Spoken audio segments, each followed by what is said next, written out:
Hey guys, you're listening to Jacq of All Trades, the podcast for curious minds, multi passionate peeps, and anyone who's ever had 37 browser tabs open at once. I'm Jack, your host, and that one friend who always has a new side project brewing. This podcast is where I unpack all the messy in betweens of being a creative human to random epiphanies about why I'm suddenly re editing stories I wrote over a freaking decade ago. Today, we are going to talk about why I decided to dig into my old short stories, rework them, and start publishing them on my blog and Medium, specifically in my fiction nook called Unwritten Ends, and even narrating them on my gaming YouTube channel. Yep, the very same channel where I usually post my gameplays. So, here's how it started. I was doing some digital spring cleaning, going through old folders back in my university days. Oh, yeah, if I have a physical vault to store all those, it'll be massive, like 5 to 6 football fields combined. Glad they are all stored digitally. Anyway, I stumbled across a bunch of short stories I wrote back in the day. At first, I cringed, like full body cringe.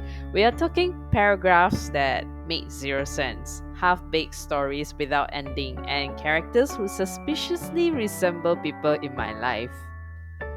But weirdly, I felt a spark. Underneath all the drama and bad grammar, I saw something. I saw the version of me that just loved telling stories even when I didn't have the right words yet. That part of me has been around for a long time, like way before I even properly learned English. Back when I was a kid, I used to make up stories on the fly for my friends. No outlines, no editing, but pure imagination. Looking back now, I probably missed my calling as a dungeon master.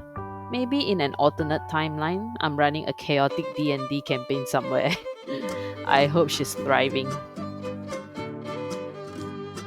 By high school, I was deep into fiction. English became my favorite subject. I was obsessed with R.L. Stein, Christopher Pike, Anne Rice, and of course, the king of nightmares, Stephen King. My parents had no clue what I was reading, bless the language barrier, which meant I could devour all the creepy stuff in peace. Whenever we had essay exams, I always went for the fiction prompt. I just let the story pour out, pages after pages. Then in Form 6, which is kind of like pre-university here in Malaysia, I finally got to formally study literature in English. Shakespeare, Austen's, and Dickens. It was so cool. But still, it didn't feel like enough. University came and went, and in between classes and late night drinking sessions, I'll be holed up in my room hammering away at a keyboard. I probably wrote enough raw, chaotic fiction to fill a couple of novels. The first real story I ever wrote was called Vengeful Spirits. It was supposed to be a short story. Emphasis on supposed to.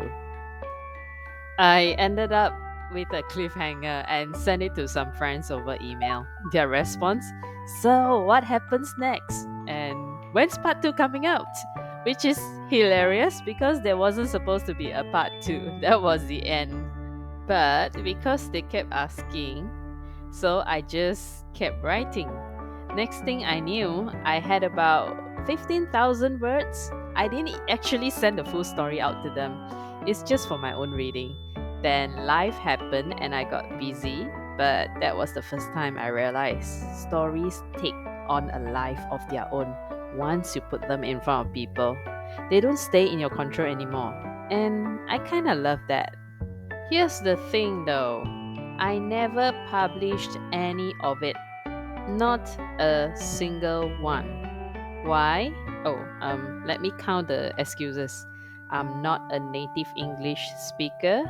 I didn't study literature properly. I didn't think I was good enough. And let's be real, I was scared. But recently, something shifted. Perhaps it's because I'm getting older and realizing how fragile life is. Maybe it's just not having the energy to give a damn anymore. Whatever it is, I've decided I don't want to take all these stories with me to the grave. Like, seriously, what's the point of hoarding all these ideas if they could actually make someone feel seen, or entertained, or just mildly disturbed in a fun fictional way? So I started digging through those old stories, rereading, reworking, adding new layers now that I've lived a little more, have different perspectives and life experiences I can use to enrich the stories. Back then, my stories lean heavily into fantasy demons, vampires, werewolves, you name it. But as a reader, my heart has always belonged to mystery and suspense. The thing is, I didn't think I'd be good at writing those genres. Fantasy felt safe because it could be as unrealistic as I wanted. Suspense, that's different. It's slower, more intricate, it needs precision. But with this little side project of reworking my old stuff, I'm giving myself permission to explore it, to experiment.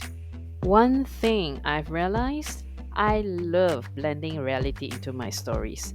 A lot of them are inspired by real events because it helps ground the weirdness. It lets me weave in pieces of my own memories, things I've seen, felt, or overheard, and it keeps me connected to my own past while still creating something fictional. Now, I'm bringing these stories, as mentioned earlier, under my little fiction nook called Unwritten Ends. Even though most of my stuff on Medium leans more self help or businessy, I figured, why the hell not? Fiction deserves a seat at the table too. It's where all these slightly strange, emotionally loaded, and sometimes haunted short stories live. This is also where I could experiment with ideas and maybe even build up to some mini ebooks one day. Plus, who knows, maybe someone out there stumbles on one of my stories by accident and thinks, huh, that was strangely different. I like it. And beyond just the act of sharing, it's about connecting with people who love characters that make bad decisions, with folks who enjoy slightly haunted plots, with readers who don't need every story tied up with a pretty bow. If that's your thing, welcome to the weird little corner I'm building. It's the reason why I'm reworking my old short stories instead of letting them rot in a forgotten folder. Life is short, and these stories deserve to be told. And also, I've got a lot more where that came from. If you're curious, check the links in the show notes, they'll direct you to Unwritten Ends. Thanks for hanging out with me today. If you enjoyed this episode, give it a follow, leave a rating, or share it with your favorite fiction nerd. Until next time, tell your stories, even the messy ones. Especially the messy ones.